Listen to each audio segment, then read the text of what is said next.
اشرف عثمانی صاحب نے، جو ایک بہت مشہور شریعہ اسکالر ہیں، دارالعلوم کراچی کے نائب صدر ہیں، ہرا فاؤنڈیشن اسکول کے چیئرمین ہیں، اور میزان بینک کے شریعہ بورڈ کے وائس چیئرمین ہیں۔ تو ڈاکٹر صاحب بہت شکریہ آپ کے جوائن کرنے کا۔ اس کے ساتھ ساتھ میں خوش آمدید کہتا ہوں مفتی نوید عالم صاحب کو، جنہوں نے جو میزان بینک کے شریعہ ایڈوائزر ہیں اور دارالعلوم کراچی سے فاضل ہیں، اور ایک بہت عرصے سے اسلامی مالیاتی اداروں میں اپنی خدمات انجام دے رہے ہیں۔ اس سیمینار کا مقصد زکوٰۃ کے بنیادی احکامات، زکوٰۃ کے بنیادی مسائل کا سیکھنا اور ان کے بارے میں آگاہی حاصل کرنا ہے، تاکہ ہم لوگ اپنی زکوٰۃ کو صحیح طرح سے ادا کر سکیں۔ اس ویبنار کا آغاز ہم قرآن پاک کی تلاوت سے کریں گے، اور میں مفتی نوید صاحب سے گزارش کروں گا کہ وہ آیت قرآنی سے اس ویبنار کا آغاز کریں۔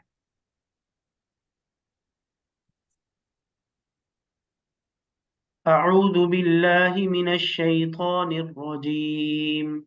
بسم الله الرحمن الرحيم ألم نشرح لك صدرك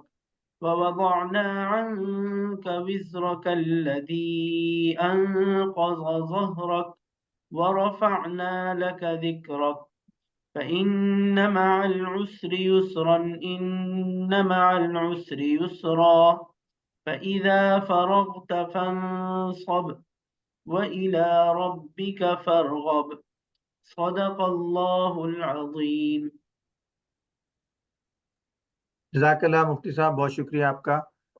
یہ ویبینار میزان بینک کی طرف سے آرگنائز کیا جا رہا ہے، اور اس کا جو بنیادی مقصد جیسے میں نے بتایا کہ ہم زکوٰۃ کے بنیادی احکامات اور زکوٰۃ کے بنیادی اصول پہ ہم بات کریں گے۔ جیسے کہ آپ جانتے ہیں کہ زکوٰۃ اسلام کے بنیادی ارکان میں سے ہے، اور ایک اہم پلر ہے اسلام کا، اور زکوٰۃ کا دینا ہر مسلمان پہ جو صاحب نصاب ہے وہ فرض ہے۔ تو اسی حوالے سے ہم بات کریں گے۔ اچھا، اس میں میں تمام جو سامعین اور جنہوں نے ہمیں جوائن کیا ہے زوم کے تھرو اور فیس بک کے تھرو، تو میں آپ کو بتاتا چلوں کہ آپ اپنے سوالات ہمیں بھیج سکتے ہیں۔ کوشچن آنسر کا جو پینل ہے، اس کے اوپر آپ اپنے کوشچنس کو ٹائپ کریں، اور انشاءاللہ ہم اپنے معزز پینل ممبران سے ان کوشچنس کا جواب لینے کی کوشش کریں گے۔ کچھ سوالات آپ کو ہماری ٹیم جو ہے وہیں جواب دے دے گی، اور کچھ سوالات ہم اپنے پروگرام میں آج کے شامل کریں گے۔ تو سب سے پہلے ڈاکٹر صاحب آپ کی طرف میں پہلا سوال لے کے آتا ہوں کہ زکوٰۃ کے جو بنیادی فلسفہ ہے، اور جو اسلام نے زکوٰۃ کی فرضیت کے بارے میں ہمیں بحیثیت مسلمان بتایا ہے، ذرا اس کانسیپٹ پہ، اس فلسفے پہ اور اس کی اہمیت پہ آپ اگر ہمیں ذرا ہماری رہنمائی فرمائیں کہ کیا اس کی کیا حکمتیں ہیں۔ بسم اللہ الرحمن الرحیم، نحمدہ و نصلی علی رسول الکریم، اما بعد۔ سب سے پہلے تو میں آپ تمام لوگوں کو اس ویبینار کی انعقاد پر شکریہ ادا کرتا ہوں، اور جو سامعین ہیں ان سب کو میں میری طرف سے السلام علیکم ورحمۃ اللہ وبرکاتہ۔ جو آپ نے سوال کیا کہ زکوٰۃ کی اللہ تبارک تعالیٰ نے فرضیت کیوں کی ہے اور اس کا کیا حکمت ہے، تو آپ سب جانتے ہیں کہ اللہ تبارک تعالیٰ نے فرمایا کہ خذ من اموالہم صدقۃ تطہرہم بہا، اور ایک اور جگہ فرمایا کہ فی اموالہم حق معلوم للسائل والمحروم۔ تو یہ در حقیقت جتنے بھی مالدار لوگ ہیں، تو اللہ تبارک تعالیٰ کا یہ ہمارے اوپر حکم ہے کہ ہم اپنے مال میں ان کو بھی مال ادا کریں جو لوگ غریب ہیں، اور یہ ان کا حق ہے۔ یعنی کہ یہ ہم ان کو احسان نہیں کر رہے، بلکہ در حقیقت یہ جو مال ہے یہ اللہ تعالیٰ نے ہمیں عطا فرمایا ہے، کیونکہ ایک جگہ اللہ تعالیٰ نے ارشاد فرمایا کہ وَآتُوهُم مِّن مَّالِ اللَّهِ الَّذِي آتَاكُمْ، کہ اللہ تعالیٰ کا مال جو اللہ تعالیٰ تم کو عطا فرمایا اس میں سے تم لوگوں کو دو۔ اس سے پتہ چلتا ہے کہ جو رزق آتا ہے، جو مال آتا ہے، وہ در حقیقت ہمارے پاس اللہ تعالیٰ کی طرف سے آتا ہے۔ اور یہ بات واضح ہے، کیونکہ بہت سے لوگ آپ دیکھتے ہیں کہ محنت کرتے ہیں لیکن اس پہ ان کو بہت زیادہ نفع نہیں ہوتا، یہ بہت زیادہ ان کے پاس مال جمع نہیں ہوتا۔ لیکن بعض لوگ ایسے ہیں کہ جو بہت کم بھی محنت کرتے ہیں لیکن وہ کافی مالدار ہوتے ہیں۔ تو یہ ساری تقسیم دولت جو ہے، یہ در حقیقت قرآن پاک میں اللہ تعالیٰ نے فرمایا نحن قسمنا بینہم معیشتہم فی الحیات الدنیا ورفعنا بعضهم فوق بعض درجات، ہم نے لوگوں میں تقسیم کی ہے تمام کی تمام یہ معیشت کو زمین کے اندر، اور ان میں سے بعض لوگوں کے اوپر رکھا ہے تاکہ لیتخذ بعضهم بعضا سخریا، تاکہ ایک دوسرے کے کام آ سکیں۔ تو اس سے پتہ چلتا ہے کہ یہ جو مال ہے یہ اللہ تبارک تعالیٰ کی عطا ہے، اور اس کو اللہ تبارک تعالیٰ فرماتے ہیں کہ تم دوسرے لوگوں کو بھی دو، اور اس میں ان کا حق ہے، اور وہ حق ادا کرو ان کا۔ اور دوسری جگہ اللہ تعالیٰ نے یہ بھی ارشاد فرمایا کہ وابتغ فیما آتاک اللہ الدار الآخرہ، کہ جو اللہ تعالیٰ تم کو مال عطا فرمایا ہے اس سے آخرت کا گھر تلاش کرو۔ اس کا مطلب یہ ہے کہ یہ جو مال ہے، جب آپ اس کو غربا اور صدقہ جو مستحقین ہیں ان کو آپ دیں گے تو آپ کو اس کی وجہ سے اللہ تبارک تعالیٰ آپ کے گناہ معاف فرمائیں گے، اور اس کے ذریعے سے جو آخرت ہے اس کے درجات بلند فرمائیں گے، جنت میں اونچے درجات عطا فرمائیں گے۔ اور زکوٰۃ کو زکوٰۃ اسی لیے کہا جاتا ہے، اور قرآن پاک میں بھی فرمایا گیا ہے کہ اس مال کے ذریعے سے مال کی طہارت ہو جاتی ہے، اس کا تزکیہ ہو جاتا ہے، پاک ہو جاتا ہے۔ کیونکہ ہم جب مال کماتے ہیں تو بہت سی دفعہ جانے انجانے میں یا ہمارے بعض اوقات ایسے اس طریقے سے ہم مال کماتے ہیں کہ جس میں کوئی شبہ حرام کبھی آ جاتا ہے، تو جب ہم زکوٰۃ ادا کرتے ہیں تو اللہ تبارک تعالیٰ اس کے ذریعے سے انسان کے مال کا تزکیہ کر دیتا ہے، اور وہ میل کچیل جو ہے وہ انسان کا دور ہو جاتا ہے۔ اور تیسری بات یہ ہے کہ اسلام جو ہے وہ ایک ایسا مذہب ہے کہ جس کے اندر خاص طور پہ غریبوں کی مدد کرنا، ان کے لیے جتنا بھی ہم کام کر سکیں ویلفیئر کا، چاہے وہ صدقے کی شکل میں ہو، چاہے وقف کی شکل میں ہو، چاہے وہ زکوٰۃ کی شکل میں ہو، یا کسی اور بھی صورت کے اندر لوگوں کی مدد کرنا، یہ انتہائی ثواب کا سبب ہے۔ تو اسی وجہ سے اللہ تبارک تعالیٰ نے یہ فرض کیا ہے انسان کے۔ اسلام میں در حقیقت 5 بنیادی ارکان ہیں، ان میں سب سے پہلا رکن تو یہ ہے کہ آدمی اللہ تبارک تعالیٰ سے اللہ تبارک تعالیٰ کی خدائی اور اللہ تعالیٰ کی الوہیت کی، اللہ تعالیٰ کو اللہ ماننے کی اور خدا ماننے کی گواہی دے، اور یہ کہ محمد صلی اللہ علیہ وسلم اللہ تعالیٰ کے رسول ہیں اور آخری رسول ہیں، تو یہ اس بات کی گواہی دے۔ اور دوسرے نمبر پر یہ کہ وہ نماز ادا کرے، اور تیسرے نمبر پر یہ کہ روزہ رکھے رمضان کے، اور چوتھا یہ کہ زکوٰۃ ادا کرے، اور پانچواں یہ کہ کم از کم زندگی میں ایک مرتبہ جو صاحب استطاعت ہو وہ حج ادا کرے۔ تو یہ بنیادی 5 ارکان اسلام کے ہیں کہ جس کی اوپر عمارت بنیاد اسلام کی قائم ہے۔ لہذا انسان کو چاہیے کہ اپنی زکوٰۃ بر وقت ادا کرے۔ ویسے تو اصول یہ ہے زکوٰۃ کا کہ آپ زکوٰۃ جب آپ کے اوپر پہلی مرتبہ زکوٰۃ فرض ہوتی ہے تو اس کا پورا 1 سال گزرنے کے بعد اگر وہ زکوٰۃ کی اتنی رقم آپ کے پاس پورے سال رہتی ہے تو آپ جب آپ کا پورا سال مکمل ہو جائے گا تو اسی تاریخ پر آپ کے اوپر زکوٰۃ فرض دوبارہ پھر آپ پر زکوٰۃ ادا کرنا لازم ہوگا۔ یہ نہیں ہوتا کہ جیسی زکوٰۃ فرض ہوئی فوراً ہی زکوٰۃ جو ہے وہ جیسی زکوٰۃ آپ کو کے برابر پیسہ آیا تو آپ فوراً زکوٰۃ آپ کو فرض ہو گئی، بلکہ اس کے لیے اس کو ہم کہتے ہیں حولان حول، یعنی پورا 1 سال گزر جائے تو اس مال کے اوپر تو پھر زکوٰۃ۔ مثال کے طور پہ اگر آپ کے پاس یکم رمضان کو تقریباً 52.5 تولہ چاندی کے برابر مالیت کا کوئی کیش ہو، سامان تجارت وغیرہ ہو، تو اس صورت کے اندر اگر وہ پورے سال منیمم آپ کا 52.5 تولہ چاندی کے برابر آپ کے پاس مال رہے گا تو اگلے سال یکم رمضان کو آپ کو اس کی زکوٰۃ جو بھی آپ کو اس وقت بیلنس ہوگا اس کے اوپر آپ کو زکوٰۃ ادا کرنی ہوگی۔ یہ ہے پرانا جو فلسفہ ہے جو اللہ تعالیٰ نے فرمایا کہ در حقیقت ایک تو یہ ان کا حق ہے، دوسری بات یہ کہ ہمیں اپنے مال کو پاک صاف کرنا ہے، اور تیسرا یہ کہ ہمیں ان لوگوں کو بھی خیال کرنا ہے کہ جو لوگ ہم سے نیچے ہیں، تاکہ ہم یہ جو اسلام ہے یہ غمخواری کا اور ایثار کا مذہب ہے، تاکہ ان کے ساتھ ہمدردی کی جائے۔ بہت شکریہ ڈاکٹر صاحب۔ اسی حوالے سے ایک اور سوال یہ آتا ہے، اور جیسے پاکستان میں متعدد دفعہ اس کے بارے میں اسٹڈیز ہوئیں کہ پاکستان میں اگر زکوٰۃ لوگ صحیح طرح ادا کریں تو ایک بہت کثیر رقم جمع ہو جائے گی، جس کا حجم ایک ابھی سروے ایک رپورٹ میں آیا کہ 2.7 ٹریلین روپیز، یعنی 2700 ارب روپے۔ تو جب اتنا پیسہ اگر زکوٰۃ کے مد میں جمع ہوتا ہے تو اس کے جو معاشرے پہ اثرات ہوں گے، ذرا اس پہ بھی اگر آپ روشنی ڈالیں کہ کیا جو غربت کا ہے اگر یا جو سب ہماری لوگ اکنامک صحیح طریقے سے وقت کے اوپر زکوٰۃ ادا کریں تو شاید کوئی غریب غریب باقی نہ رہے. تو مسئلہ یہی ہے کہ لوگ زکوٰۃ ادا نہیں کرتے اور اس کو صحیح جگہ پر نہیں لگاتے، تو اس کی وجہ سے جو غربت ہے وہ بڑھتی چلی جاتی ہے. ڈاکٹر صاحب ایک اور سوال اسی حوالے سے، جیسے آپ نے کہا کہ زکوٰۃ صحیح ادا نہیں کرتے، تو بہت سارے لوگ اس غلط فہمی میں رہتے ہیں کہ خاندان کا ایک فرد جو ہے وہ سربراہ زکوٰۃ ادا کر دے، یا تو کس پہ زکوٰۃ کا جو کی فرضیت کس کس پہ آتی ہے،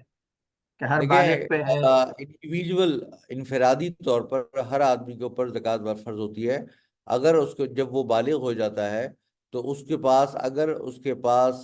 52.5 تولہ چاندی، جس کی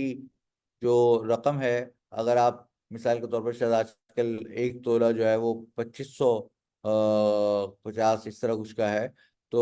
1,34,000 شاید بنتی ہے. تو 1,34,000 روپے کے قریب اگر کوئی آدمی کے پاس سونا ہو یا چاندی ہو یا کیش ہو یا اس کے پاس سامان تجارت ہو، تو اس صورت کے اندر اس کے اوپر زکوٰۃ فرض ہوتی ہے. اور اگر اس کے پاس کوئی ضرورت سے زائد سامان ہے تو اس صورت کے اندر، اور اس کی قیمت اس کے 1,34,000 کے برابر ہے، تو اس کے اوپر اس کو صدقہ فطر بھی واجب ہوتا ہے. تو یہ اصول ہے زکوٰۃ کا، کہ زکوٰۃ کا تو یہ اس کے لیے یہ ضروری ہے کہ ہر آدمی خود زکوٰۃ ادا کرے، اور جو بھی بالغ ہے وہ اپنی زکوٰۃ خود ادا کرے. یہ اس کے لیے کوئی اس کے والد صاحب کے اوپر یہ نہیں ہوتا. صدقہ البتہ ایسا ہوتا ہے، صدقہ جو ہے وہ والد صاحب، جو گھر کا جو ولی ہوتا ہے، وہ اپنے نابالغ بچوں کی طرف سے صدقہ ادا کرتا ہے، صدقہ فطر ادا کرتا ہے. لیکن زکوٰۃ جو ہوتی ہے وہ خود ہر آدمی خود ادا، چاہے مرد ہو یا عورت ہو یا کوئی بچہ ہو جو کہ بالغ ہو چکا ہو، تو اس کو خود ہی ادا کرنی ہوگی. اچھا ڈاکٹر صاحب، اسی حوالے سے ایک یہ سوال آتا ہے کہ اور لوگ کئی دفعہ اس میں تھوڑا سا کنفیوز بھی ہوتے ہیں کہ میرے پاس چاندی تو 52 تولے نہیں ہے، 20 تولے ہے، لیکن پھر سونا ہے، پھر کچھ کیش ہے، پھر کچھ انویسٹمنٹ کی ہوئی ہے میں نے لانگ ٹرم، تو اس صورت میں ہمیں کس چیز کا اعتبار کرنا ہوگا؟ دیکھیے، میں نے آپ کو بتایا کہ 52.5 تولہ چاندی کے برابر، اس کی قیمت کے برابر، یعنی 1,34,000 کے برابر اگر انسان کے پاس کوئی بھی چیز ہو، یعنی کہ چاہے تھوڑی سی چاندی ہو، چاہے وہ 10 تولہ چاندی ہو، تھوڑا سا سونا ہو، تھوڑا سا کیش ہو، تھوڑا سا مال تجارت ہو، اور سب کو ملا کر اس کی جو مالیت ہے، اس کی ویلیو ہے، وہ 1,33,000 یا 1,34,000 کے آس پاس بن جائے، تو ایسے شخص کے اوپر زکوٰۃ فرض ہو جاتی ہے. اور ایسے شخص کو زکوٰۃ دی بھی نہیں جا سکتی. جو صاحب نصاب بن جاتا ہے، جس کو زکوٰۃ فرض ہو جاتی ہے، اس کو زکوٰۃ دی بھی نہیں جا سکتی، اور اس کو خود زکوٰۃ دینی چاہیے. ڈاکٹر صاحب بہت شکریہ. اسی سے آپ نے کہا کہ ایسے شخص کو جو صاحب نصاب ہے اس کو زکوٰۃ نہیں دی جا سکتی، تو یہاں پہ ایک اور سوال ہوتا ہے کہ پھر زکوٰۃ کا جو اصل مستحق ہے وہ شریعت کی روح سے کون آدمی بنتا ہے، یا کون فرد ہے جو زکوٰۃ لے سکتا ہے، یا زکوٰۃ جس زکوٰۃ کو؟ کا مستحق وہ شخص ہے کہ جس کے اوپر صدقہ فطر اور زکوٰۃ فرض نہ ہوئی ہو. میں نے آپ کو بتایا کہ صدقہ فطر اس شخص کے اوپر فرض ہوتا ہے کہ جس کے پاس 52.5 تولہ چاندی یا اس کے برابر کوئی بھی کیش، سونا چاندی یا کوئی بھی مال تجارت اس کے پاس ہو، یا ضرورت سے زائد سامان ہو جس کی قیمت 52.5 تولہ چاندی کے برابر پہنچتی ہو، تو اس کے اوپر صدقہ فطر واجب ہوتا ہے. تو جن کے اوپر یہ چیز واجب نہیں ہوتی، تو ان کے اوپر آپ جو ہے وہ ان کو زکوٰۃ دے سکتے ہیں. اس میں سے ڈاکٹر صاحب کیا مسلمان ہونے کی شرط ہے، یا اس میں ایک اجازت ہے کہ زکوٰۃ مسلمان کو ہی دی جاتی ہے، البتہ جو ہے وہ صدقہ دیا جا سکتا ہے غیر مسلم. اور اس میں یہ بھی بات آتی ہے کہ جو اہل بیت ہیں یا سید ہیں ان کے حوالے سے بھی احتیاط ہے؟ ہاں جی، جو سید حضرات ہیں ان کو زکوٰۃ نہیں دی جا سکتی. یہ یہ اصول ہے شریعت کا کہ غیر سید کو دی جائے گی.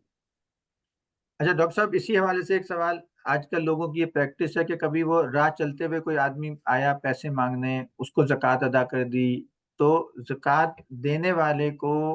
کچھ اس بارے میں کچھ تحقیق کرنے کی ضرورت ہے کہ زکوٰۃ کے مستحق کو ڈھونڈنا چاہیے، یا اس حوالے سے بالکل، زکوٰۃ میں کیا؟ ایک اہم فریضہ ہے.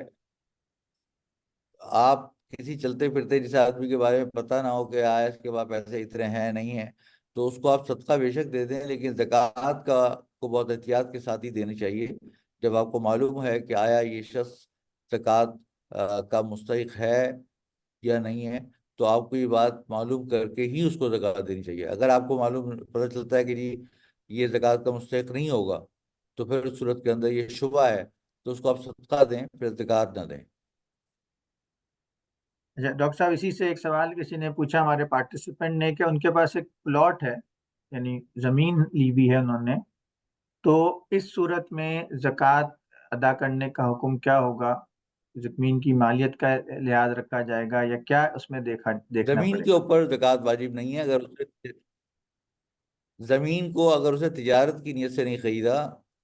زکوٰۃ زمین کو اس نے رہنے کے لیے یا گھر بنانے کے لیے یا گھر کو کرائے پہ دینے کے لیے کیا ہے، تو اس صورت کے اندر زمین ہو یا جائیداد ہو تو اس کے اوپر زکوٰۃ فرض نہیں ہوتی. البتہ اگر اس نے زمین کو یا جائیداد کو اس لیے خریدا ہے کہ تاکہ اس کو آگے اس کو بیچے گا اور اس کی تجارت کرے گا، تو اس صورت کے اندر وہ مال تجارت شمار ہوگی، اور پھر اس کے اوپر اس کی قیمت کی وجہ سے اس کے اوپر زکوٰۃ فرض ہوگی. تو اس سے ہمیں پتہ چلا کہ اگر تجارت کی نیت سے زمین خریدی ہے یا پلاٹ خریدا ہے یا مکان خریدا ہے تو وہ مال تجارت میں شامل ہونے کی وجہ سے زکوٰۃ ہے، لیکن اس اگر کے رہائش لیے کی... جب خریدتے وقت جب انسان جب خرید رہا ہوتا ہے تو اس کی وقت اس کی نیت کیا ہے یہ دیکھا جائے گا. اگر اس نے اس نیت سے خریدی تھی کہ بھائی میں اس کو خرید رہا ہوں اور آگے جیسی قیمت بڑھے گی تو اس کو آگے بیچوں گا، تو اس صورت کے اندر یہ سمجھا جائے گا کہ اس نے تجارت کے لیے خریدی ہے. تو اس صورت کے اندر اس کے اوپر اس کی قیمت کے اوپر زکوٰۃ فرض ہوگی ہر سال. اور اگر اس کی قیمت 1,32,000 یا 1,33,000 سے زیادہ ہوگی تو اس صورت کے اندر اس کے اوپر اس کے اوپر زکوٰۃ فرض ہوگی. لیکن اگر جو ہے وہ ایک آدمی ہے، اس نے اس نیت سے نہیں خریدا بلکہ خریدا تھا اس نے رہنے کے لیے یا کرائے پہ دینے کے لیے، تو اس کے کرائے پہ زکوٰۃ ہوگی لیکن اس گھر کے اوپر نہیں ہوگی. البتہ یہ کہ اگر مثال کے طور پہ ایک آدمی نے شروع میں لیا تھا رہنے کے لیے یا کرائے پہ دینے کے لیے، لیکن اب اچانک اس کا کچھ دنوں کے بعد اب یہ ارادہ ہو رہا ہے کہ میں اس کو بیچ دوں، تو اس وقت اس کے اوپر زکوٰۃ فرض نہیں ہوگی، کیونکہ وہ جو خریدتے وقت اس کی یہ نیت نہیں تھی، لہذا وہ مال تجارت نہیں بنے گا. اچھا ڈاکٹر صاحب، ایک سوال یہ بھی آتا ہے اور بھی پوچھتے ہیں لوگ کہ میرے پاس پیسے جو رمضان کی میں پہلی کو زکوٰۃ دیتا ہوں، لیکن ایک مہینہ پہلے کوئی اچھی خاصی رقم آ گئی، 10 لاکھ روپے آ گئے، 20 لاکھ روپے آ گئے، اور اس 20 لاکھ پہ پورا سال نہیں گزرا، لیکن ویسے میں ماشاءاللہ صاحب نصاب ہوں، لیکن یہ جو آخری دنوں میں پیسہ یہ تو صرف مہینے کے لیے میرے پاس رہے، تو ایسی جی ہاں، صورت میں ہمیں کیا کرنا ہوگا؟ ہمیں جو بیچ میں جو مال آتا ہے اس کا ہر مال کے آنے یا جانے کا الگ سے حساب نہیں کرتے. آ، بس آپ نے یہ دیکھ رہے ہیں کہ آپ کا منیمم پورے سال کانسٹنٹلی مستقل آپ کے پاس تقریباً 1,33,000 یا 1,32,000 یا 34,000 پیسہ جو ہے وہ آپ کا موجود ہو. تو اب اگر بیچ میں آپ کو 1 لاکھ آ گیا، چاہے وہ 10 دن پہلے آیا یا ایک دن پہلے آیا، تو اس دن جس دن آپ کی زکوٰۃ کا ڈے ہے، مثال کے طور پر اگر آپ نے زکوٰۃ کا ڈے یکم رمضان بنایا ہوا ہے یا 10 رمضان کو بنایا ہوا ہے، تو اس دن آپ کی جو بیلنس ہے نا وہ دیکھا جائے گا. تو اب یہ نہیں دیکھیں گے کہ وہ جو پیسہ آیا وہ کب آیا تھا. تو وہ پیسہ جو ہے وہ ہو سکتا ہے کہ 2 دن پہلے آیا ہو، تو اس سے کوئی فرق نہیں پڑے گا، اس دن کا بیلنس دیکھا جائے گا. یعنی آپ کی بات سے یہ بات واضح ہو گئی کہ اگر ایک آدمی صاحب نصاب ہے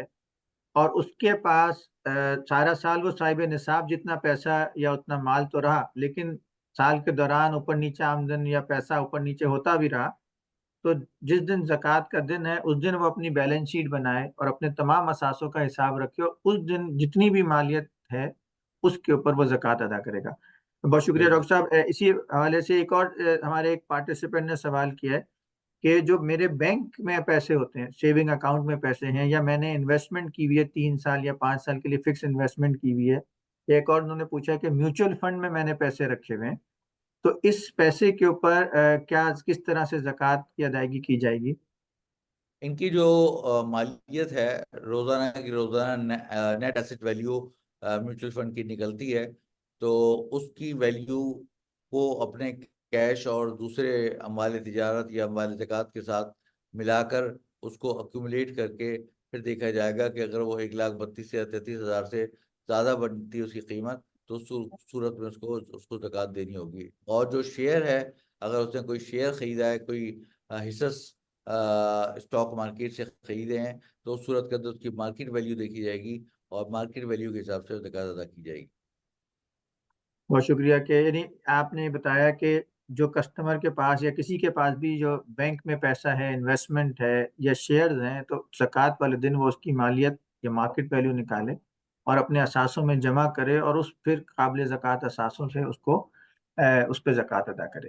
اچھا، ایک سوال ڈاکٹر صاحب اور آیا کہ میں گاڑی میں نے کرائے پہ دی ہوئی ہے، اس کا کرایہ میرے پاس آتا ہے، یعنی کرائے کی آمدنی آتی ہے، تو اگین اسی کا بھی وہی حکم ہوگا کہ اس دن اگر زکوٰۃ والے دن آپ کے پاس وہ پیسہ ہے تو اس پہ زکوٰۃ ہوگی؟ جی جی، جو بھی کرایہ آئے گا، کوئی بھی ریونیو، کوئی بھی آمدنی انسان کے پاس آتی ہے تو وہ کیش کی شکل میں ہوتی ہے۔ تو یہاں تک کہ اگر کوئی چیز ریسیویبل ہے، یعنی کہ ابھی اس کو وصول نہیں ہوا لیکن وہ اس کا حق رکھتا ہے کہ وہ اس کو وصول کر سکتا ہے اس دن، تو اس صورت کے اندر اس کی بھی زکوٰۃ اس کو ادا کرنی ہوگی۔ یعنی اگر ایک بزنس مین ہے، تاجر ہے، اس نے سامان تجارت ادھار پہ بیچ دیا اور اس کو 15 دن بعد یا مہینے بعد پیسے ملنے ہیں اور اس کو غالب امکان ہے کہ وہ پیسے مل جائیں گے، تو آپ فرما رہے ہیں کہ اس کے اوپر بھی اس کو زکوٰۃ ادا کرنی ہوگی؟ نہیں، میں یہ کہہ رہا ہوں کہ جو پیسے، ایک تو ہوتا ہے آپ اکاؤنٹنگ میں جس کو سمجھتے ہیں ایکروول بیسس پہ نا، اور ایک ہوتا ہے ارن۔ تو جو اماؤنٹ ارنڈ ہو چکی ہے لیکن ابھی بے شک وہ ریسیو نہیں ہوئی ہے، تو اس صورت کے اندر، اس صورت میں وہ اس کا استحقاق رکھتا ہے کہ آج کے دن وہ پیسے وصول کر سکے، ٹھیک ہے، تو اس کے اوپر اس کو زکوٰۃ ادا کرنی ہے۔ تو جو اس میں ایک سوال اور بھی آیا کہ اگر ایک تاجر، جیسے میں نے بھی پہلے بات ذکر کی کہ ایک تاجر نے اپنا سامان ادھار پہ بیچ دیا اور اس کو مہینے کے بعد اس کی قیمت وصول ہونی ہے، تو یہ اس کا ہاں، ٹریڈ ریسیویبل ہے، تو اس ٹریڈ ریسیویبل کی کیا ٹریٹمنٹ کی جائے گی؟ اگر وہ مہینے کے بعد آئے گی تو پھر تو اس کو شمال نہیں کریں گے۔ اگر وہ آج کے یعنی کہ ریسیو جہاں تک کر سکتا ہے، اگر وہ آج ریسیو کر سکتا ہے، وہ مثال کو قرضہ دیا ہے اس نے، قرضے کا اصول یہ ہے، دو الگ الگ چیز ہوتی ہے، ایک ادھار ہوتا ہے ادھار سیل، اور ایک ہوتا ہے قرضہ۔ قرضہ تو وہ کسی بھی وقت وصول کر سکتا ہے نا، تو قرضہ جو ہے وہ تو اس کے اوپر زکوٰۃ واجب ہوگی، قرضہ جو قابل وصول ہے۔ اور البتہ اگر اس نے ادھار میں بیچا ہوا ہے اور اس کی ڈیٹ جو ہے وہ 1 مہینے بعد یا 2 مہینے بعد یا 3 مہینے بعد ہے، تو پھر اس کو ہم شمار نہیں کریں گے۔ ڈاکٹر صاحب، ایک اور سوال ہمارے ایک پارٹیسپینٹ نے پوچھا ہے کہ میں نے ایک گھر بک کرایا ہے اور اس کی ابھی میں قسطیں ادا کر رہا ہوں، یعنی ابھی وہ گھر شاید بنا نہیں ہے یا ملا نہیں ہے، لیکن جو بلڈر کو میں انسٹالمنٹ پے کر رہا ہوں اور میں نے اس کو 1 سال تک اب تک قسطیں دے چکا ہوں، اور فرض کریں کہ وہ 20 لاکھ روپے وہ ادا کر چکا ہے، لیکن ابھی گھر جو ہے وہ بلڈر نے اس کو دیا نہیں ہے، تو یہ جو ایڈوانس پیسے گئے ہیں یہ کس وہ حکم تو میں اس آئیں گے؟ کا جو ایڈوانس پیسے گئے ہیں وہ تو اس کی ملکیت میں چلے گئے، جو ٹھیکیدار ہے، جو کانٹریکٹر ہے یا بلڈر ہے، اور اس کے اوپر تو زکوٰۃ واجب نہیں ہوگی۔ اور البتہ اگر اس روز، جس روز اس کا زکوٰۃ کا دن ہے، اس کو کچھ پیسے ادا کرنے تھے، یعنی اس کے اوپر ایک پیبل ہے، ایک ڈیو اماؤنٹ ہو چکی ہے، لیکن اس نے وہ بھی ادا نہیں کی، تو وہ زکوٰۃ کے پیسوں میں سے اس کو مائنس کر دے گا اور اس کو ڈیڈکٹ کر دے گا، اور پھر اس کے بعد پھر اس کا جو باقی ماندہ ہوگا اس کے اوپر زکوٰۃ واجب ہوگی۔ بہت شکریہ ڈاکٹر صاحب۔ ایک اور سوال کئی لوگ پوچھتے ہیں کہ بھائی ہم تو حکومت کو انکم ٹیکس ادا کر رہے ہیں اور دوسرے ٹیکس ادا کرتے ہیں، تو یہ کیا زکوٰۃ اس ٹیکس کی دیکھیے، سے زکوٰۃ ایڈجسٹ کا کی جا اصول یہ سکتی ہے کہ زکوٰۃ جو ہوتی ہے نا، وہ کسی بھی آپ انسان کو دی جاتی ہے اور کسی بھی غریب انسان کو دی جاتی ہے، یہاں تک کہ مسجد کو بھی زکوٰۃ نہیں دی جا سکتی۔ تو آپ یا ہسپتال کو بھی زکوٰۃ، یا کوئی ایسا ادارہ ہے کہ جس میں کسی انسان کو مالک نہیں بنایا جاتا، تملیک نہیں کرائی جاتی، تو وہاں پر جو ہے وہ زکوٰۃ نہیں دے سکتے۔ تو یہ بہت ضروری بات ہے۔ بہت سارے لوگ جو ہے وہ یہ ادارے قائم کرتے ہیں، بلڈنگیں بناتے ہیں اور پھر لوگوں سے زکوٰۃ لینے شروع کر دیتے ہیں، لیکن وہ تملیک نہیں کراتے، وہ کسی غریب شخص کو مالک نہیں بناتے، یا تو اس صورت کے اندر جو ہے وہ زکوٰۃ ان کی ادا نہیں ہوتی۔ ڈاکٹر صاحب ایک اور سوال، جیسے آپ نے کہا کہ مختلف ادارے رمضان المبارک میں خاص طور پہ زکوٰۃ جمع کرنے کی کمپین کرتے ہیں، تو کچھ ہاسپٹلز ہیں، کچھ مدارس بھی ہیں، کچھ اسکول بھی ہوتے ہیں جیسے، تو یہ تملیغ کا آپ نے ذکر کیا، تو ہمیں ان اداروں سے کچھ مانگنا چاہیے، کوئی ان کو کیسے ان کو ہم بالکل، ہمیں پوچھیں؟ ضرور پوچھنا چاہیے کہ بھئی آپ کا تبلیغ کا طریقہ کار کیا ہے۔ اگر تو انہوں نے جو جن کے اوپر وہ بینیفیشریز ہیں، جو لوگ اس سے استفادہ اٹھائیں گے، ان سے انہوں نے اختیار نامہ لیا ہوا ہے، اور وہ انہوں نے اس کو اختیار دیا ہے کہ آپ ہمارے وکیل کی حیثیت سے آپ یہ مال قبضہ کر سکتے ہیں، اور آپ ہماری طور پہ آپ اس کے مالک بن کے آپ ہمارے بہاف پر ہمارے اوپر اس کو خرچ کر سکتے ہیں۔ تو یہ انہوں نے اس کو اختیار دیا ہے، تو پھر تو یہ کر سکتا ہے کہ کوئی آدمی وہ پیسہ لے اور انہیں کے اوپر خرچ کرے، ادروائز نہیں کر سکتا۔ اچھا ڈاکٹر صاحب، اس میں ایک یعنی بہت اہم بات آپ نے فرمائی کہ جو ادارہ جس کو زکوٰۃ دی جائے وہ پورے تملیغ کے پروسیس سے اور شریعہ کمپلائنٹ طریقہ کار زکوٰۃ لینے سے واقف ہو، کیونکہ یہ ہمارے علم میں بات آئی کہ بہت سارے ادارے جو زکوٰۃ جمع کرنے آتے ہیں وہ شریعہ کمپلائنس کے پروسیس کے حوالے سے کوتاہی کرتے ہیں، یا وہ بس کہتے ہیں کہ بھئی ہر آدمی غریب ہے تو میں تو غریبوں کا بھلا کر رہا ہوں، تو یہ جنرل اس میں اسٹیٹمنٹ۔ صدقہ لگا سکتے ہیں، زکوٰۃ پہ نہیں ادا کر سکتے، کیونکہ میں نے آپ کو بتایا کہ دیکھیں ہر چیز کا ایک رول ہے۔ اب آپ نکاح کرنے جائیں تو کتنے اس کی ہم اہتمام کرتے ہیں کہ بھئی نکاح کا ایک طریقہ کار ہے کہ بھئی اس کا کتنا مہر ہوگا، گواہ ہوں گے، ایجاب و قبول ہوگا، تب جا کے نکاح ہوگا، ٹھیک ہے۔ اسی طریقے سے بہت ساری چیزوں کے اللہ تعالیٰ نے، جب نماز پڑھنے کا اصول ہے کہ آپ نے مغرب کی رکعت 3 پڑھنی ہے، 4 نہیں پڑھنی، آپ نے کتنے سجدے کرنے ہیں، کتنے رکوع کرنے ہیں، اسی طریقے سے روزے کے، اسی طرح زکوٰۃ کے کچھ اصول ہیں۔ اب یہ نہیں کہ اپنی دماغ میں آدمی سوچے اور کہ بھئی ہم تو بھلا کر رہے ہیں، یہ کر رہے ہیں، وہ کر رہے ہیں، تو اس طرح زکوٰۃ ادا کرنا شروع کر دے، اور پھر جو زکوٰۃ کے رولز ہیں وہ اس کو فالو نہ کرے۔ ہاں البتہ آپ کو اگر بہت ہے تو آپ کو صدقہ کریے، لیکن صدقہ کرنے سے زکوٰۃ ادا نہیں ہوتی۔ صدقہ الگ چیز ہے، زکوٰۃ الگ چیز ہے۔ بہت سے لوگ صدقہ نکال دیتے ہیں، جی ہم نے صدقہ نکال دیا، صدقہ نکالنے سے زکوٰۃ ادا نہیں ہوگی۔ زکوٰۃ اس طرح لوگ رمضان کے روزے نہیں رکھتے لیکن نفلی روزے رکھ لیتے ہیں، تو اس طرح نفلی روزے رکھنے سے رمضان کے روزے ادا نہیں ہوتے، تو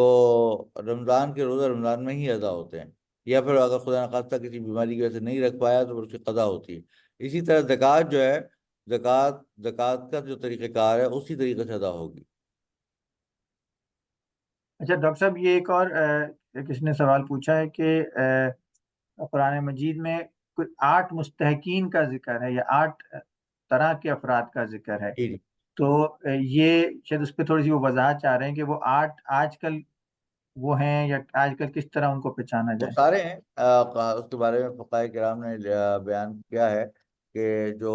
قرآن پاک کی جو ایک مشہور آیت ہے کہ انما الصدقات للفقراء والمساکین والعاملین علیہا والمؤلفۃ قلوبهم وفی الرقاب والغارمین وفی سبیل اللہ وابن السبیل فریضۃ من اللہ واللہ علیم حکیم۔ اس پہ جو ہے وہ 8 لوگوں کا ذکر فرمایا ہے۔ وہ کون کون ہیں؟ وہ یہ ہیں فقراء و مساکین، جیسے میں نے آپ کو بتایا کہ وہ لوگ، وہ غریب اور مسکین لوگ جو صاحب نصاب نہ ہوں۔ زکوٰۃ کے عاملین، یعنی کہ وہ اس سے مراد وہ لوگ ہیں جو اسلامی حکومت کی طرف سے زکوٰۃ وصول کرنے پر مامور ہوں اور انہیں زکوٰۃ دی جا سکتی ہے۔ اسی طرح مؤلفۃ القلوب، اس سے مراد وہ لوگ ہیں جو نئے نئے مسلمان ہوں، صاحب نصاب نہ ہوں، اور ان کی تالیف قلب کے لیے انہیں زکوٰۃ دی جائے۔ پھر 5واں وہ ہے غلاموں کو آزاد کرنے کے لیے۔ پہلے زمانے میں غلام آقا کے ساتھ معاہدہ کرتے تھے کہ اگر وہ آقا کو اتنا پیسہ دیں گے تو آقا انہیں آزاد کر دے گا، اسے مکاتب کہا جاتا تھا، ان کی مدد کرنے کے لیے تاکہ وہ آزاد ہو سکیں۔ اسی طریقے سے مقروض لوگ، اگر کوئی شخص اتنا مقروض ہو گیا کہ اس کے پاس قرض کی ادائیگی کے لیے مال نہ ہو، یہ اتنا مال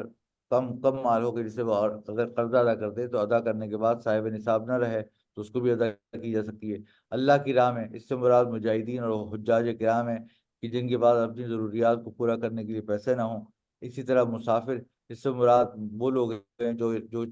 چاہے اپنے علاقے میں مالدار ہوں لیکن حالت سفر میں ہوں اور ان کے پاس ان کی بنیادی ضروریات پورا کرنے کے لیے مال نہ ہو، تو انہیں بھی زکوٰۃ دی جا سکتی ہے۔ تو بہت شکریہ ڈاکٹر صاحب. بس آخری سوال، کیونکہ آپ کا مصروفیت اور بھی ہے، تو ایک آخری سوال یہ تھا کہ ایک صاحب نے پوچھا ہے کہ میرے یعنی ان کی شاید فیملی میں کچھ زیور رکھا ہوا ہے انہوں نے بچوں کی شادی کے لیے، یعنی اس فیملی نے، لیکن باقی ان کے حالات کوئی اتنے اچھے نہیں ہیں، یعنی وہ بہت زیادہ کوئی اور، لیکن زیور کی مالیت اچھی خاصی ہے. تو اب وہ یہ سوال تھا کہ کیا اس پہ زکوٰۃ ہوگی، کیونکہ یہ تو بچوں کو آگے میں نے شادی میں دینا ہے ابھی، لیکن ابھی وہ انہی کی ملکیت ہے. دیکھیں اسی لیے حدیث میں فرمایا گیا کہ اپنے مال کو نا بیکار مت چھوڑا کرو، کہ کہیں ایسا نہ ہو کہ وہ ادا کر کر کے وہ مال ختم ہو جائے، زکوٰۃ ادا کر کر کے مال ختم ہو جائے. تو اگر آپ کے پاس خالی ایسا زیور ہے، ویسے تو زیور خود ہی مالے، ایک تو کہتے ہیں مالے نامیہ، یعنی کہ اس سے خود ہی اس کی بڑھوتری، اس کی گروتھ ہوتی رہتی ہے، لیکن وہ گروتھ ریئلائز نہیں ہوتی جب تک کہ آپ اس کو بیچیں نا. تو اگر آپ کو ریئلائزیشن چاہیے تو پھر آپ ایسی جگہ انویسٹ کر دیں اس پیسے کو کہ جہاں سے آپ کو کچھ پیسے، آپ کچھ زکوٰۃ کا اس کے سونے کی شکل میں رکھ لیں، باقی آپ انویسٹ کر دیں تاکہ آپ کو جو انویسٹمنٹ آئے تو وہاں سے آپ اس کی زکوٰۃ ادا کر دیں، لیکن زکوٰۃ بہرحال فرض ہوگی اس کے اوپر. اچھا ڈاکٹر صاحب، ایک دو سوال اور چھوٹے چھوٹے کوئک سوال ہیں. کہ ایک صاحب نے پوچھے کہ کیا میں کیش کے علاوہ بھی زکوٰۃ دے سکتا ہوں؟ میں تو راشن ڈسٹریبیوٹ کرتا ہوں ٹھیک ہے، زکوٰۃ ایسا کے کر سکتے حوالے ہیں. سے. زکوٰۃ جو بھی انسان کی مثال کے طور پہ اگر کوئی بزنس ہے تو اس کا اور اس کے بزنس کے اوپر زکوٰۃ فرض ہوئی ہے. جو مال تجارت ہے اس مال تجارت کو بھی زکوٰۃ کے طور پہ ادا کر سکتا ہے. اسی طرح ایک صاحب نے پوچھا کہ میں پہلی رمضان کو زکوٰۃ میری کیلکولیٹ کرتا ہوں، تو کیا پہلی تاریخ کو ہی ساری زکوٰۃ دے دوں یا کچھ اس میں یہ ضروری نہیں ہے، کیلکولیشن کر کے رکھ لے اور اس کو اس پہ اتنے پیسے کا کو ایک طریقے سے ایئر مارک کر دے، اس کو الگ کر لے اور یہ اس کا حساب کتاب لگا دے، اور پھر سال کے دوران بھی ادا کر سکتا ہے. ضروری نہیں ہے کہ یکمشت ایک ہی دفعہ میں سارے کے سارے رمضان میں ہی ادا کرے، لیکن کم از کم یہ کہ کچھ رمضان میں ادا کرے، لیکن حساب جو ہے نا وہ اسی تاریخ کو سارا نکال لے، ورنہ ایسا نہ ہو کیونکہ وہ بعد میں پھر ڈیٹ گزر جاتی ہے تو پھر وہ پتہ نہیں ہوتا کہ آج اس دن زکوٰۃ سونے کا ریٹ کیا تھا، شیئر کا ریٹ کیا تھا، آپ کے جو پیسے اکاؤنٹ میں تھے تو اس کے کتنے اکاؤنٹ تھے، اگر آپ نے میوچل فنڈ میں لگایا تھا تو اس کا NAV کیا تھا، یا اگر کوئی اس کے پاس کوئی مال تجارت ہے تو اس کی جو مارکیٹ ویلیو اس دن کیا تھی. تو یہ سب چیزوں کا حساب اس دن لگانا ضروری ہے. بہت شکریہ ڈاکٹر عمران اشرف عثمانی صاحب، آپ نے ہمیں جوائن کیا. آپ ہمارے پہلے مقرر تھے اس پینل کے، اس ویبینار کے، تو آپ کی آمد کا اور آپ کے اس قیمتی وقت کا بہت شکریہ. دعاؤں کی تو درخواست ہے، انشاءاللہ رمضان شریف آنے والا ہے تو ہم حضرات سے دعاؤں کی درخواست ہے. انشاءاللہ شاید ہمارا اگلا سیشن روزے پر ہوگا رمضان سے ایک دن پہلے، تو انشاءاللہ اس وقت پھر مزید جو کچھ سوالات جوابات ہوں گے انشاءاللہ اس وقت ہم مزید دیکھ لیں گے. دعاؤں کی درخواست ہے. جزاکم اللہ تعالیٰ. السلام علیکم ورحمۃ اللہ وبرکاتہ. وعلیکم السلام ڈاکٹر صاحب، بہت شکریہ ہمیں جوائن کرنے کا. اب ہمارے ساتھ جوائن کیا ہے مفتی نوید عالم صاحب نے، جو ہمارے دوسرے پینل ممبر ہیں آج کے اس ویبینار کے.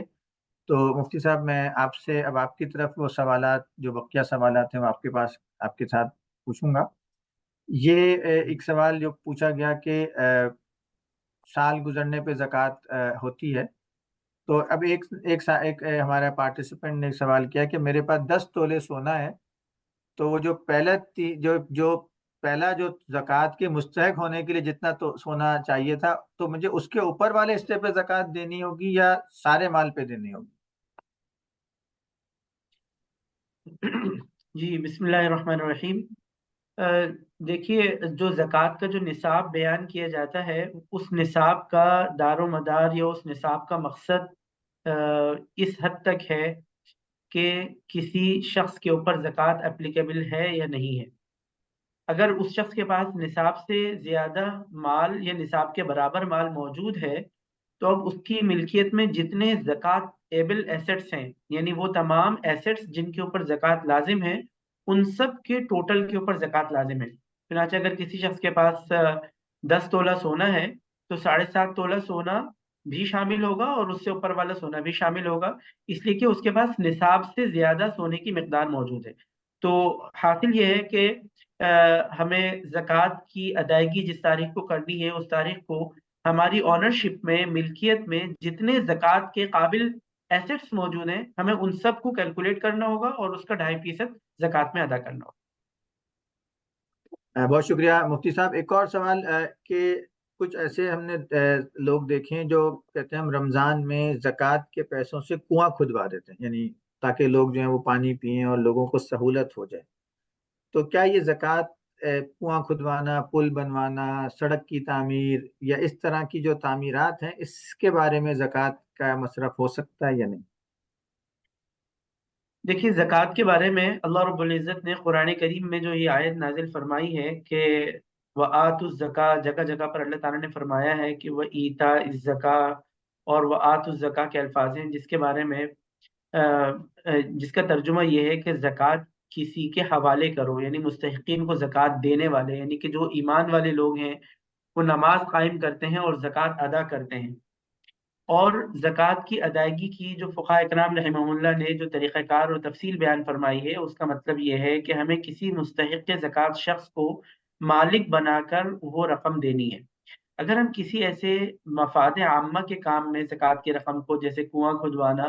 اگر اس مقصد میں زکوٰۃ کی رقم کو استعمال کرتے ہیں تو در حقیقت یہاں پر ایک چیز زکوٰۃ کے مقاصد میں پوری نہیں ہوئی، وہ یہ ہے کہ ہم نے کسی مستحق کو یہ پیسے مالک بنا کر نہیں دیے۔ تو لہٰذا عام اصولی بات ہے کہ ایسی صورت میں زکوٰۃ ادا نہیں ہوگی۔ البتہ اس کو یہ دیکھنا چاہیے کہ اگر یہ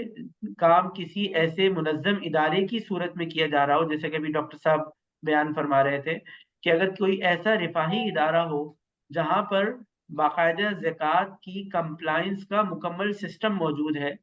اور وہ زکوٰۃ کو وکالت کی بنیاد کے اوپر وصول بھی کرنے کا نظم موجود ہے اور وکالت کی بنیاد پر خرچ کرنے کا بھی نظم موجود ہے، تو وہاں پر اگر یہ اصول پورا کر لیا جائے تو پھر اس کے بعد یہ رقم اس طریقے سے زکوٰۃ کی خرچ کی جا سکتی۔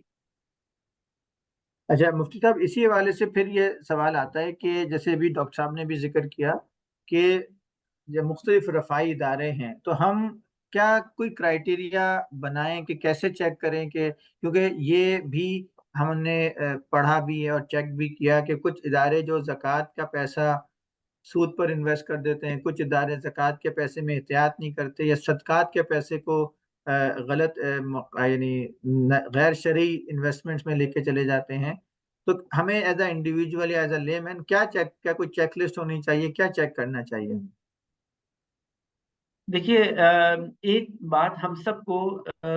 ذہن نشین کر لینی چاہیے کہ زکوٰۃ اللہ تعالیٰ کی طرف سے مقرر کردہ ایک فرض عبادت ہے، اور اس فریضے کی ادائیگی میں انسان نے کسی بھی قسم کی لاپرواہی یا کوتاہی سے کام نہیں لینا۔ ہم سب کی ذمہ داری ہے کہ ہم کسی بھی ادارے کو اگر زکوٰۃ ادا کر رہے ہیں تو ہمیں اس بات کا مکمل اطمینان ہونا چاہیے کہ کیا اس ادارے کے اندر زکوٰۃ کے رقم کو شرعی اصولوں کے مطابق خرچ کرنے کا مکمل نظم موجود ہے یا نہیں۔ چنانچہ سب سے پہلی بات تو ہمیں یہ دیکھنی چاہیے کہ کیا اس ادارے میں زکوٰۃ کی رقم کو خرچ کرنے کے نظام کی نگرانی کوئی مفتی صاحب کر رہے ہیں یا نہیں کر رہے۔ تو لہٰذا ہم جب بھی کسی ادارے کو زکوٰۃ کی رقم دے رہے ہیں تو ہمیں ان سے یہ پوچھنا چاہیے کہ بھائی کیا آپ کے بورڈ کے اوپر، کیا آپ کے مینجمنٹ میں ایسے مستند مفتیان اکرام شامل ہیں جو اس نظام کی نگرانی کر رہے ہوں۔ تو سب سے پہلے تو یہ تصدیق کرنی چاہیے۔ دوسری ایک اور اہم بات ہے، وہ یہ ہے کہ یہ تصدیق کرنی چاہیے کیا ان کے پاس زکوٰۃ کا اور ڈونیشن کا اکاؤنٹ الگ الگ ہے یا نہیں ہے۔ اس لیے کہ زکوٰۃ اور ڈونیشن کا اکاؤنٹ الگ الگ ہونے سے ایک پہلی چیک لسٹ نظر آ جاتی ہے کہ عمومی طور پر یہ حضرات زکوٰۃ کو الگ رکھتے ہیں اور اس کے اصول و ضوابط الگ انہوں نے مقرر کیے ہوں گے اور ڈونیشن کے الگ ہوں گے۔ اسی طریقے سے ہمیں ان کی سالانہ بیلنس شیٹ میں یہ دیکھنا چاہیے کہ کیا انہوں نے زکوٰۃ کی رقم سے جمع ہونے والے جو فنڈز ہیں ان فنڈز کو کسی غیر شرعی کاموں میں تو خرچ نہیں کر رہے، سود کے اوپر انویسٹ تو نہیں کر رہے۔ اس لیے کہ اگر خدا نخواستہ اگر کوئی ایسا ادارہ ہے جو رمضان کے اندر بلک میں زکوٰۃ کی رقم کلیکٹ کرتا ہے اور اس کو خدا نخواستہ سودی معاہدے میں رکھ کر نفع کمانے کی کوشش کرتا ہے، تو شرعی اعتبار سے یہ ناجائز ہے، اور ہماری جو وکالت ہے، یعنی ہم نے جو ان کو وکیل بنایا ہے کہ آپ ہمارے زکوٰۃ کے پیسوں سے مستحقین کا علاج کریں یا ان کے تعلیم میں خرچ کریں، تو یہ ہماری وکالت کے طور پر ہماری ذمہ داری ہے کہ ہم ان کو اس کام سے روکیں۔ تو لہٰذا ہم اپنی وائس ریز کریں اور ان سے کہیں کہ آپ اپنی سودی انویسٹمنٹ کو ہٹائیں اور اسلامی بینکاری کے متبادل کے طور پر بہت سارے ایسی انویسٹمنٹ اسکیم موجود ہیں جو شریعت کے مطابق ہے، اس سے استفادہ کریں۔ آپ کا میوٹ ہے۔ جی بہت شکریہ مفتی صاحب۔ ایک اور سوال آیا کہ اگر یہ جو مال تجارت پہ زکوٰۃ کی آپ نے بات کی اور ڈاکٹر عمران صاحب نے بھی بات کی، تو مال تجارت مطلب کون کون سا ہوگا؟ جیسے میرے پاس فیکٹری میں مشینیں بھی ہیں اور را مٹیریل بھی ہے، تو وہ تو سارا میرا جی بزنس ہی ہے، تو اس میں جی کیسے فرق کرنا ہے یا کیا گائیڈ لائنز ہیں؟ علماء کرام کیا فرماتے ہیں؟ جی دیکھیے، اثاثوں کی جب ہم زکوٰۃ نکالتے ہیں، زکوٰۃ کا حساب کرتے ہیں، تو شریعت کا ضابطہ یہ ہے کہ وہ مال جو تجارت کے لیے لیا گیا ہے، تجارت کے لیے مختص کیا گیا ہے یا تجارت کے لیے تیار کیا گیا ہے، بیچنے کے لیے تیار کیا گیا ہے، تو اس کے اوپر زکوٰۃ ہے۔ چنانچہ اگر ایک فیکٹری کے ہم اثاثوں کا جائزہ لیں تو ان فیکٹری کے اثاثوں کے اندر جو plant and machinery, land, building کے جو ایسٹس ہیں، وہ ایسٹس زکوٰۃ کی ادائیگی یعنی وہ ایسٹس بیچنے کے لیے نہیں ہے، یعنی وہ ایسٹس اس لیے ہے کہ اس کو یوز کر کے فنش گڈس کو تیار کیا جائے گا۔ تو لہٰذا لینڈ، بلڈنگ اور پلانٹ اینڈ مشینری، ان اثاثوں کے اوپر زکوٰۃ لازم نہیں ہوگی۔ البتہ جو بھی work in process, raw material, trade debts, یہ جو ایسٹس ہیں، ان کے اوپر زکوٰۃ لازم ہوگی۔ چنانچہ اگر ایک شخص اپنی پوری بیلنس شیٹ کا جائزہ لے تو اس کو ایڈجسٹمنٹ کرنی ہوگی اپنے تمام ایسٹس میں، اور اس کو ایک کالم لگا کے یہ طے کرنا ہوگا کہ میرے وہ کون سے زکاتبل ایسٹس ہیں، اور ان کو کیلکولیٹ کرنے کے بعد اس کا 2.5% اس کو زکات میں ادا کرنا ہوگا۔ اچھا، اسی میں سوال یہ بھی آتا ہے کہ میرے پاس جیسے را مٹیریل یا میں نے آگے سامان بیچنے کے لیے خریدا ہوا ہے، تو ایک تو میری قیمت خرید ہے، یعنی جس سے میں نے وہ چیز خریدی، اور ایک ہے جو میری ڈیزائرڈ سیل ویلیو ہے، یعنی سیل پرائس ہے کہ میں نے 50 روپے کا خریدا اور میں 100 روپے کا بیچتا ہوں بازار میں، تو اب زکوٰۃ کے لیے کون سی قیمت معتبر ہو؟ دیکھیے، زکوٰۃ کے لیے شریعت نے ہمیں یہاں پر ایسا تھم رول نہیں بیان کیا کہ جس کی وجہ سے کسی بھی شخص کے لیے عملی طور پر مشکل ہو جائے۔ اصل میں صورتحال اس سوال کے اندر سبجیکٹیوٹی بہت زیادہ ہے، اور اس کی سبجیکٹیوٹی کا جو دار و مدار وقت، مثال کے طور پر فیشن چینج ہو جانے سے ہے، یا مارکیٹ کے کسی غیر معمولی کچھ ایسے مارکیٹ کے اوپر چیزیں اثر انداز ہو جاتی ہیں جس کی وجہ سے سیل سلو ہو جاتی ہے۔ بہت ساری چیزوں کا اس کے مارکیٹ کے اندر اثر ہوتا ہے جس کی وجہ سے اس میں سبجیکٹیوٹی ہے۔ تو لہٰذا ہمارے فقہاء کرام رحمہ اللہ نے دارالفتہ سے ہمارے اساتذہ نے ایک بڑی آسان سی بات بتائی کہ اگر یہ پورا جو بزنس انوینٹری ہے، اگر آپ اس کو ہول سول جس قیمت پہ آسانی سے بیچ سکیں، تو چنانچہ اگر فار ایگزامپل آپ نے ایک چیز 50 روپے میں مینوفیکچر کی اور آپ کا اس کے 50 روپے مارجن میں بیچنے کے بعد آپ کی جو ریٹیل پرائس ہے وہ 100 ہے، تو اب اگر آپ نے یہ دیکھا کہ میرے پاس جو پوری مثال کے طور پہ 1 بلین کی انوینٹری ہے، اگر میں یہ ہول سیل میں بیچوں تو مجھے کتنے مارجن پہ سیل ہوگی؟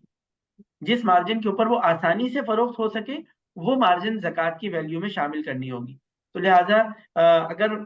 کسی شخص کو ایسا لگتا ہے کہ نہیں مارکیٹ بہت سلو ہے آج کی تاریخ میں، اگر میں اس کو بیچنے جاؤں گا تو میرا اسیسمنٹ یہ ہے کہ یہ پرچیز ویلیو پہ بھی فروخت نہیں ہوگی، تو اس کو اپنے اس اسیسمنٹ کا ایک محتاط اندازہ لگا کے اگر اس کی کوئی ویلیوشن ہو جاتی ہے، اس کو کوئی انڈورسمنٹ مل جاتی ہے، تو جو اس کی آج کی ویلیو ہے وہ اس کے اوپر زکوٰۃ ادا کرے گا۔ اور اگر اچھا اس کو لگتا ہے کہ مثال کے طور پر 10% مارجن پہ فروخت ہو سکتی ہے ہول سیل میں، تو وہ اس کو 10% کے مارجن کے ساتھ اس کو زکوٰۃ میں کیلکولیشن کی جائے گی۔ ایک اور سوال یہ تھا کہ اگر میرے پاس کچھ اسٹاک، جیسے آپ نے کہا کہ وہ ڈیڈ اسٹاک ہے، یعنی وہ بکتا ہی نہیں ہے آج کل، اور وہ بالکل ہوتا تھا کئی دفعہ ایسا ہوتا ہے جو پرانا ہو جاتا ہے یا اس کی آج کل بازار میں کوئی خریدار نہیں مل رہا ہوتا، تو آدمی نے انوینٹری میں رکھا ہوا ہوتا ہے، تو اس کے اوپر کیا کیا جائے؟ اس کے بارے میں کیا حکم؟ دیکھیے، اصول یہی کہ جس قیمت پہ وہ بک سکے، جیسے کہ میں نے عرض کیا ابھی، مثال کے طور پر ایک شخص ہے، اس نے 3 سال سے ایک اسٹاک لے کے رکھا ہوا ہے، ابھی وہ ہر سال اس کی بیچنے کی کوشش کرتا ہے، سیزن آتا ہے گزر جاتا ہے، وہ مال نہیں بک رہا، فار ایگزامپل اس نے تو اس کو ہولڈ کر کے رکھا ہوا ہے اس نیت سے کہ ہو سکتا ہے فیوچر میں حالات بہتر ہو جائیں، لیکن اگر وہ آج بیچنا چاہے تو اس کی جتنے مائنس پہ وہ بکنے کی اس کی امید ہے، جتنے مائنس پہ، مثال کے طور پر اس نے 100 روپے کی چیز، اس نے کہا اگر آج میں شاید اسکریپ ویلیو لگا دوں اس کی تو 10% پہ بکے گا، 100 روپے کی چیز شاید 10 روپے میں بک جائے، تو جو اس کا ایک محتاط اندازہ ہے اس کی اسکریپ ویلیو کا، جس پر وہ بیچنا اس کے لیے ممکن ہو، ایک محتاط اندازہ ہو، تو کمی بیشی کو انشاءاللہ جو انسان نیک نیتی کے ساتھ اس کا حساب کرے گا تو کمی بیشی جو بھی ہوگی اللہ تعالیٰ اس سے درگزر فرمائیں گے، اس لیے کہ ایک انسان نے اس کی پوری محنت کی ہے۔ جیسا کہ میں نے عرض کیا کہ اس میں جو شخص سبجیکٹیوٹی زیادہ ہونے کی وجہ سے جس کو مبتلا بھی کہا جاتا ہے، جو صاحب معاملہ ہے، صاحب معاملہ کی رائے کا بہت اعتبار ہے، اس لیے کہ اگر ایک شخص لیدر انڈسٹری میں پرفارم کر رہا ہے تو اس کے بارے میں جو رائے ہے وہ لیدر انڈسٹری والے دیں گے۔ تو خلاصہ یہ کہ وہ جس انڈسٹری سے وابستہ ہے اس انڈسٹری کی ایک رائے کو دیکھتے ہوئے، اس انڈسٹری کے ٹرینڈ کو دیکھتے ہوئے، اس انڈسٹری کی مارکیٹ فلو کو دیکھتے ہوئے وہ جو ڈیڈ اسٹاک ہے وہ جس ویلیو پہ بیچنے کا جس کا امکان ہو وہ ویلیو لگائی جائے گی، اس پہ زکوٰۃ وہ ادا کرے گا۔ اچھا، اسی طرح ایک اور سوال ہے کہ زکوٰۃ اگر ایک کمپنی کے اوپر یہ اثاثے ہیں اس کے پاس، اس کو تو زکوٰۃ کمپنی نے دینی ہے یا مالکان نے دینی؟ دیکھیے اصول تو یہ ہے کہ جو بھی اس کمپنی کے شیئر ہولڈرز ہیں وہ تمام شیئر ہولڈرز اپنے اپنے اون ایسیٹس کے اوپر حضرت اپنے اپنے شیئر کے مطابق وہ اپنی زکوٰۃ ادا کریں گے۔ چنانچہ ایک شخص ہے اس کی فار ایگزامپل 10% اونرشپ ہے تو وہ اپنی زکوٰۃ کا حساب اپنے تمام اثاثوں پلس 10% اونرشپ کے ساتھ وہ زکوٰۃ کا حساب کریں گے۔ البتہ اگر کمپنی ادا کر دے تمام شیئر ہولڈرز کی طرف سے تو اس کی بھی اجازت ہے، اس میں بھی کوئی حرج نہیں ہے، لیکن اپنی بنیادی ذمہ داری زکوٰۃ کی ادائیگی کی انفرادی ہے۔ زکوٰۃ کا جو ضابطہ ہے وہ انفرادی فریضے کے طور پر ہے۔ زکوٰۃ کی جو کا لاگو ہونے کا جو اللہ رب العزت کی طرف سے حکم ہے وہ ہر مومن کے اوپر اپنی ذاتی حیثیت میں ہے۔ تو لہٰذا اگر ایک شخص ہے وہ اپنے بزنس کے اندر شیئر ہولڈر ہے، اس کی وائف بھی شیئر ہولڈر ہے، اس کی وائف کے بھی ڈویڈنڈ الگ آتا ہے، اس کا اپنا ڈویڈنڈ الگ آتا ہے، تو ہر ایک کو اپنے حساب الگ کرنا ہوگا۔ مثال کے طور پر جو صاحب ہیں ان کے پاس کچھ زیادہ ڈیٹس ہوں گے تو وہ اپنے ڈیٹ کو مائنس کریں گے، فار ایگزامپل جو دوسرے ہیں ان کے ڈیٹس کی مقدار کچھ کم ہوگی، تو لہٰذا ہر شخص کو انفرادی طور پر اپنے زکوٰۃ کا حساب کرنا ہوگا اور اپنے جو شیئر ہولڈر جتنے بھی ان کے شیئرز ہیں ان تمام شیئرز کو وہ کیلکولیٹ کریں گے اور اس کا 2.5% اس میں زکوٰۃ ایسیٹس کی ایڈجسٹمنٹ کریں گے اور اس کی جو 2.5% ہے وہ زکوٰۃ میں ادا کریں گے۔ اچھا، یہاں پہ ایک اور سوال یہ ہوا کہ آپ نے جیسے کہا کہ شوہر اور بیوی کے پاس مختلف اثاثے ہیں یا کمپنی میں آدھا آدھا حصہ ہے، تو ہمارے ہاں یہ دیکھا گیا ہے کہ زیادہ تر جو شوہر حضرات ہیں وہ زکوٰۃ پورے بیگم کی طرف سے اور اپنی طرف سے دونوں سے دے دیتے ہیں، تو کیا اس میں اجازت لینی پڑے گی یا شوہر کی طرف سے زکوٰۃ ادا ہو جائے گی اگر وہ بیوی کی زکوٰۃ بھی ادا کر، یا بیوی شوہر کی زکوٰۃ ادا کرتی ہے تو اس کے کوئی پروسیس ہے؟ دیکھیے چونکہ یہ معاشرتی زندگی کا ایک حسن ہے کہ اس کے اندر جو اس معاشرتی زندگی کے اندر ہم اس تکلف میں شریعت نے اس تکلف کا پابند نہیں بنایا کہ ہم اجازت لینے کا، تو لہٰذا اگر شوہر بیوی کی زکوٰۃ ادا کر دے اور اسے پوچھے بغیر تو بیوی کے مال کی زکوٰۃ ادا ہو جائے گی۔ اسی طریقے سے اگر بیوی نے شوہر کے مال کی زکوٰۃ ادا کر دی تو وہ بھی زکوٰۃ ادا ہو جائے گی، اجازت اس میں شرط نہیں ہے۔ البتہ عام حالات میں اگر ایک شخص ہے وہ اپنے کسی دوست کی زکوٰۃ ادا کرنا چاہتا ہے یا اپنے کسی ایسے شخص کی جو کہ اس کا فیملی ممبر نہیں ہے مثال کے طور پہ، تو وہ وہاں پر پھر زکوٰۃ کی ادائیگی کے لیے اس کی اجازت شرط ہے، اس لیے کہ اگر ایک شخص ہے اس نے مثال کے طور پہ ایک تھرڈ پارٹی کے لیے زکوٰۃ کی ادائیگی کا ارادہ کیا تو اب اس کو اس سے اجازت لینی ہوگی کہ بھائی میں تمہارا یہ فریضہ میں ادا کرتا ہوں، تو اگر وہ کہے کہ ہاں ٹھیک ہے تو پھر اس کی اجازت شرط ہے، ورنہ اور وجہ اس کا اصول معلوم ہونا چاہیے۔ اس کا اصول یہ ہے کہ زکوٰۃ کی ادائیگی کے لیے نیت شرط ہے۔ اگر ایک شخص نے زکوٰۃ کی رقم ادا کی اور اس وقت ادائیگی کے وقت میں اس کی نیت نہیں تھی تو اس کی زکوٰۃ ادا نہیں ہوگی۔ اور اگر ہم نے اپنے اسپاؤس کے ارینجمنٹ کے علاوہ یعنی شوہر بیوی کی ادا کرے، بیوی شوہر کی ادا کرے، اس لیے کہ ہمیں اپنے مالی معاملات کو میاں بیوی ایک دوسرے کے ساتھ مل جل کر رہے ہوتے ہیں، تو لہٰذا وہاں پر اس عرف کی شریعت نے اجازت دی ہے۔ لیکن اگر کسی تھرڈ پارٹی کی ادا کی جا رہی ہے تو وہاں پہ چونکہ اس کی نیت نہیں پائی گئی اس لیے زکوٰۃ ادا نہیں ہوگی۔ اچھا، اسی میں لیکن اس سے ایک سوال اور پیدا ہوا کہ ابھی آپ نے کہا اگر کمپنی زکوٰۃ ادا کر دے اور مالکان کی زکوٰۃ وہ ادا مانی جائے گی تو کیا کمپنی کو اجازت لینی پڑے گی شیئر ہولڈر سے یا وہاں وہ ایک امپلائڈ اجازت تصور ہوتی ہے؟ دیکھیے ہمارے جن ریجنز میں یا جن اداروں کے اندر جہاں سے ہمارا رابطہ رہتا ہے، تو وہاں پر ایک بورڈ ریزولوشن کے طرز کے اوپر ایک اپروول ہوتا ہے، بورڈ ریزولوشن ہوتا ہے، بورڈ اناؤنسمنٹ ہوتی ہے. وہ بورڈ ریزولوشن اور اناؤنسمنٹ جو ہوتی ہے وہ ڈکلیریشن تمام شیئر ہولڈرز کی طرف سے ایک اجازت ہوتی ہے. چنانچہ بورڈ نے ایک ریزولوشن پاس کیا اپنی بورڈ میٹنگ میں کہ we allowed this amount as a zakat payment. تو وہ تمام بورڈ میٹنگ کے اندر جو یہ اماؤنٹ ہوتی ہے یا کمپنی کی ایک جنرل پریکٹس ہے، وہ اے جی ایم میں ڈکلیئر کرتے ہیں ہم نے تمام لوگوں کی طرف سے زکوٰۃ ادا کرتی. تو ان کا جو ڈکلیریشن ہوتا ہے جو کہ بیلنس شیٹ میں پبلش ہوتا ہے، تو یہ جو ڈکلیریشن ہے یا یہ بورڈ ریزولوشن ہے، یہ تمام جو حضرات ہیں شیئر ہولڈرز ہیں ان کی طرف سے ایک اجازت شمار کیا جائے گا.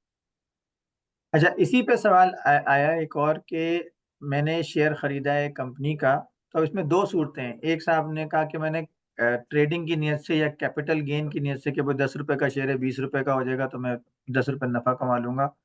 اور ایک صاحب نے کہا کہ میں نے تو ایک لانگ ٹرم انویسٹمنٹ کی نیت سے خریدا ہے، میرا بیچنے کی کوئی نیت نہیں ہے، صرف ڈیویڈنڈ جب آئے گا ہر سال کے سال تو وہ میرے لیے میری وہ آمدنی ہوگی. تو ان دونوں صورتوں میں زکوٰۃ کا کیا طریقہ کار اختیار کیا جائے؟ دیکھیے، جو پہلی صورت ہے کہ جس میں ایک شخص نے شیئرز خریدے اور اس کا ارادہ یہ ہے کہ میں نے اس شیئرز کو بیچنے کے لیے خریدا ہے کہ کیپٹل گین کے لیے خریدا ہے، تو ایسی صورت میں اس کو جس تاریخ میں زکوٰۃ ادا کی جا رہی ہے اس تاریخ کی مارکیٹ ویلیو اس کو دیکھنی ہوگی، اور اس شیئرز کی جو بھی مارکیٹ ویلیو ہوگی اس مارکیٹ ویلیو کے مطابق اس کو زکوٰۃ ادا کرنی ہوگی. جو